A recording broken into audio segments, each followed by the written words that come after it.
আসসালামু আলাইকুম। এটা মূলত হচ্ছে পান্থকুঞ্জ পার্ক। এখান দিয়ে আপনারা জানেন যে হচ্ছে যে এলিভেটেড এক্সপ্রেসওয়ে যেটা দ্বিতীয় ধাপে কার্যক্রম চলতেছিল, সেই কার্যক্রমটা হচ্ছে যে এখান দিয়ে যাচ্ছে। এটা মূলত এফডিসি থেকে পলাশী পর্যন্ত এবং হচ্ছে পান্থকুঞ্জ পার্কে একটা র্যাম্প নামবে।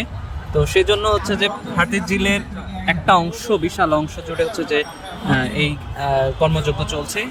সেই কর্মযজ্ঞের বিরোধিতা করেই অর্থাৎ জনবিরোধী এবং পরিবেশ বিরোধী যে কার্যক্রম, সেই কার্যক্রম যে উন্নয়ন, সেটাকে হচ্ছে যাতে হচ্ছে যে করা না হয়, জনগণের পার্ককে যাতে হচ্ছে যে উন্মুক্ত করে দেওয়া হয়, জনপরিসরকে যাতে হচ্ছে যে মানুষের জন্য মানুষের ব্যবহার উপযোগী করা থাকে এবং হচ্ছে যে গাছপালা পশু পাখি এদের হচ্ছে যে ভবিষ্যৎ এবং আগামী প্রজন্মের জন্য হচ্ছে যে ঢাকা শহরের পরিবেশের কথা মাথায় রেখে এইখানে একদল পরিবেশ কর্মী বাংলাদেশ গাছ রক্ষা আন্দোলনের একটা অবস্থান কর্মসূচি চলছে। আজকে 43তম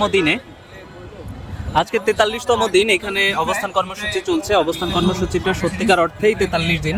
এখানে হচ্ছে 8 থেকে 10 জন পরিবেশ কর্মী, এরা স্বাধীনভাবে হচ্ছে যে অ্যাক্টিভিস্ট, আর্টিস্ট এবং হচ্ছে ফিল্ম মেকার, শিল্পী, এই ধরনের হচ্ছে মানুষজন, সর্বোপরি তারা হচ্ছে যে পরিবেশ আন্দোলনকারী এবং হচ্ছে যে তাদের এই অবস্থান কর্মসূচি চলমান রয়েছে।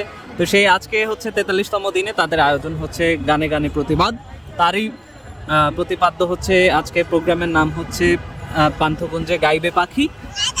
এই পাখিদের জন্য আজকে হচ্ছে মায়াকান্না করা হচ্ছে এখানে, যাতে হচ্ছে যে আমাদের যে কথিত উন্নয়ন, সেই উন্নয়নকে যাতে হচ্ছে এখান থেকে রুখে দেওয়া যায়।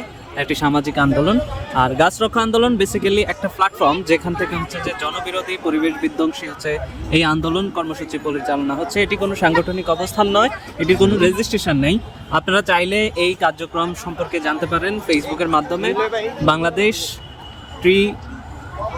বাংলাদেশ পরিবেশ আন্দোলনে যারা হচ্ছে যে কাজ করছেন তাদের অনেকেই ইন্ডিভিজুয়ালি এখানে হচ্ছে আমাদের সাথে সম্পৃক্ত আছেন এবং হচ্ছে যে তারা আমাদের সাথে এই গাছ রক্ষা আন্দোলনের জন্য হচ্ছে যে সংহতি প্রকাশ করছেন। শিল্পীরাও এখানে আসছেন প্রতিনিয়ত, যারা সাধারণ মানুষ আসছেন, কাঁঠালবাগান, ধানমন্ডি এলাকার মানুষজন, নাগরিকজন হচ্ছে যে এখানে এসে আমাদের সাথে সংহতি জানাচ্ছেন। আপনাদেরকে অসংখ্য ধন্যবাদ যারা আজকে দেখছেন। আগামীকালও যারা হচ্ছে যে আশেপাশে আছেন নিশ্চয়ই আসতে পারেন। এই অবস্থান কর্মসূচি চলমান রয়েছে যাতে এই পার্ক এবং হচ্ছে হাতিঝিলকে রক্ষা করা যায়। আপনাদেরকে অসংখ্য ধন্যবাদ।